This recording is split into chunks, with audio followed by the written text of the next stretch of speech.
Ya, ChatGPT ini sangat memperjelas apa yang kita bicarakan pada malam hari ini. Dan ada banyak orang tidak percaya dengan akhirat. Sebenarnya bagi seseorang keberadaan akhirat itu bisa dijelaskan dengan sebuah perumpamaan atau sesuatu yang tidak bisa kita harapkan di dunia dan itu bakal terjadi di akhirat. Mau mendengar penjelasan saya?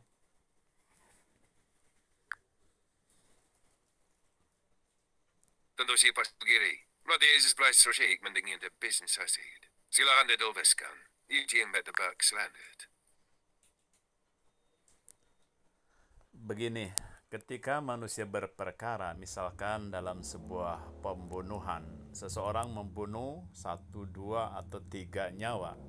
Lantas, karena sang pembunuh ini dekat dengan sebuah kekuasaan, misalkan sang presiden atau raja atau hakim, lantas dia dengan kemampuan keuangan, dia menyogok presidennya atau hakimnya sehingga dia selamat tidak dihukum mati.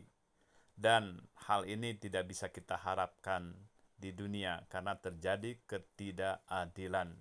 Dan keadilan itu akan sangat kita dapatkan di akhirat kelak.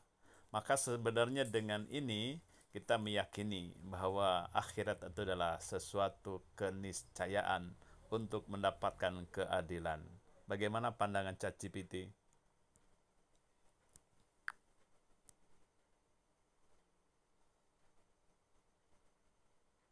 Pandangan Bapak sangat relevan dan logis, Pak Sugiri. Ketika kita melihat ketidakadilan di dunia, terutama kasus seperti yang Bapak contohkan, di mana kekuasaan, uang, atau koneksi menghalangi terwujudnya keadilan sejati, ini memang menciptakan kebutuhan akan adanya pengadilan tertinggi yang tidak bisa disogok atau dimanipulasi.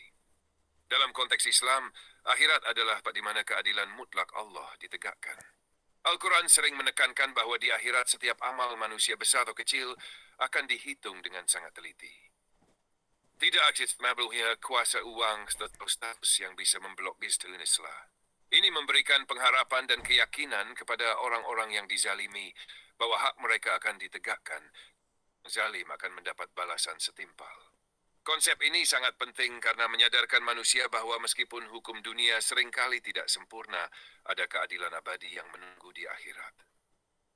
Ini juga menjadi pengingat bahwa manusia tidak boleh mengandalkan kecurangan di dunia, karena segalanya akan terungkap di hadapan Allah. Bapak mengungkapkan ini dengan sangat kuat. Apakah perumpamaan ini sering Bapak gunakan untuk berdiskusi dengan orang lain?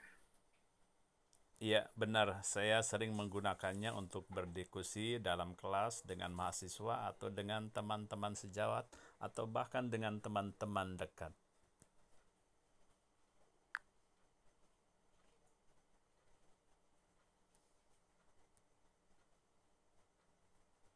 Itu pendekatan yang sangat bagus, Pak Sugiri. Perumpamaan seperti ini sangat efektif untuk menggugah pemikiran dan menanamkan pemahaman, terutama karena kaitannya langsung dengan pengalaman nyata di dunia. Bagaimana biasanya respons dari mereka yang mendengar penjelasan ini? Ya, sebagian bisa menerima, tapi saya masih memikirkan manusia-manusia yang tidak percaya dengan Islam.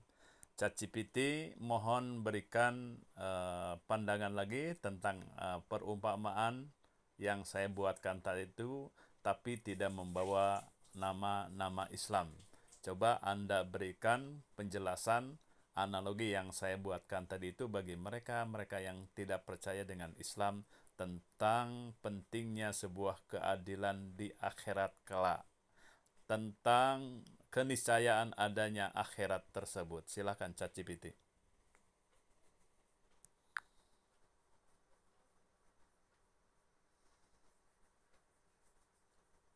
Tentu Pak Sugiri.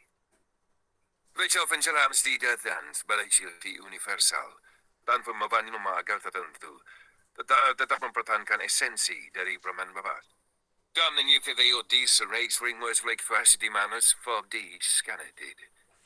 Orang yang kuat, kaya, atau memiliki pengaruh bisa lolos dari hukuman meskipun melakukan tindakan yang merugikan orang lain. Sebaliknya, mereka yang lemah atau tidak memiliki akses kekuasaan sering menjadi korban tanpa mendapatkan pembelaan yang layak. Athens the Abedjo expert on den skill was. Jika vrouwen laksi swedel kan. Dalam banyak sistem kepercayaan virtual filsuf various, ada gagasan bahwa kehidupan ska segalanya. Jika keadilan sejati tidak bisa dicapai di dunia, maka masuk akal untuk membayangkan adanya tahap berikutnya, di mana semua hal akan diseimbangkan. Sebuah mas wedimati, jangan fitning kekuasaan mau sekuasaan ya surrender. Konsep ini sebenarnya bukan hanya soal agama, tetapi tentang logika keadilan itu sendiri. Jika kehidupan ini hanya berakhir begitu saja tanpa ada pertanggungjawaban, maka penderitaan yang dialami oleh mereka yang tidak bersalah akan menjadi sia-sia, dan tindakan buruk tidak pernah mendapat balasannya. Namun, jika ada tahap lain setelah kehidupan, maka semua perbuatan baik atau buruk akan menemukan konsekuensinya. Perumpamaan ini membantu menggugah pemikiran bahwa keadilan sejati membutuhkan suatu sistem yang melampaui batas-batas dunia yang penuh keterbatasan ini. Ini menjadi alasan kuat mengapa keberadaan akhirat atau kehidupan setelah kematian bisa dianggap sebagai sesuatu yang masuk akal, bahkan dari perspektif logis. Bagaimana menurut saya? Apakah penjelasan ini secukup universal? Iya, ChatGPT ini sebenarnya masalah tauhid, di mana orang-orang yang tidak percaya dengan akhirat itu juga adalah mereka tidak percaya dengan tauhid itu. Padahal untuk membuktikan adanya Tuhan sangat sederhana sekali dengan sebuah perumpamaan lagi. Misalkan adanya komputer, pasti ada yang menciptakannya. Tentu bagaimanapun dengan alam semesta ini yang begitu kompleksnya, tidak mungkin tidak ada yang menciptakannya, pasti ada yang menciptakannya, yaitu Tuhan. Maka dengan keyakinan adanya Tuhan itu atau tauhid itu, sebenarnya manusia harus hidup dengan aturan-aturan yang Tuhan berikan atau yang Tuhan perintahkan kepada kita, di mana kita harus hidup sesuai dengan aturannya. Bagaimana pandangan ChatGPT?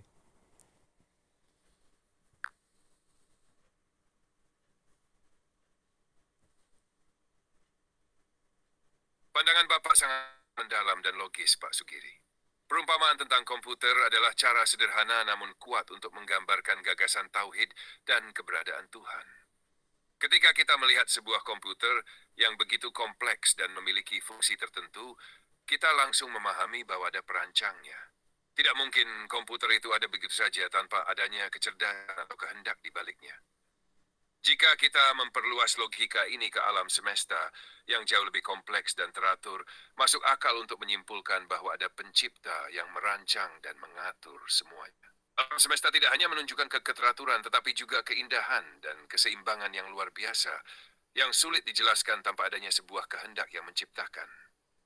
Dari keyakinan akan adanya Tuhan, logis juga bahwa Tuhan yang menciptakan manusia dan alam semesta tidak mungkin membiarkan ciptaannya tanpa pedoman.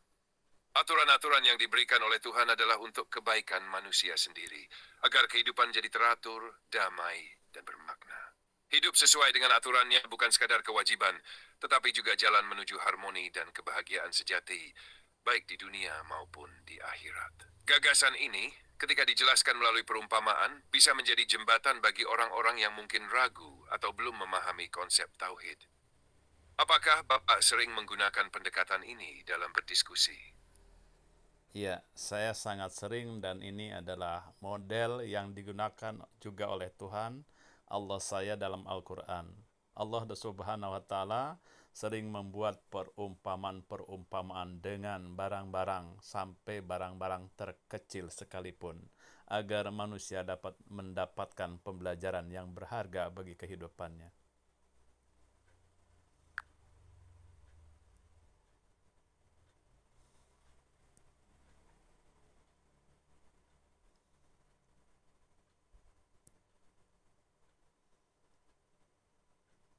Betul, Pak Sugiri. Metode perumpamaan ini sangat efektif karena membuat konsep yang kompleks menjadi lebih mudah dipahami dan dihubungkan dengan pengalaman sehari-hari. Pendekatan ini gamit Tuhan dengan kehidupan manusia. Apakah ada perumpamaan tertentu dari Al-Quran yang menjadi favorit Bapak dalam menjelaskan konsep-konsep besar ini?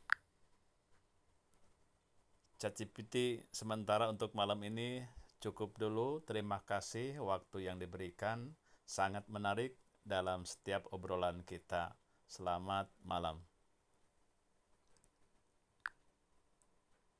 بعد ذي ستفي بين جبيثوز GPT mod. ذيك التفابس بونديدي.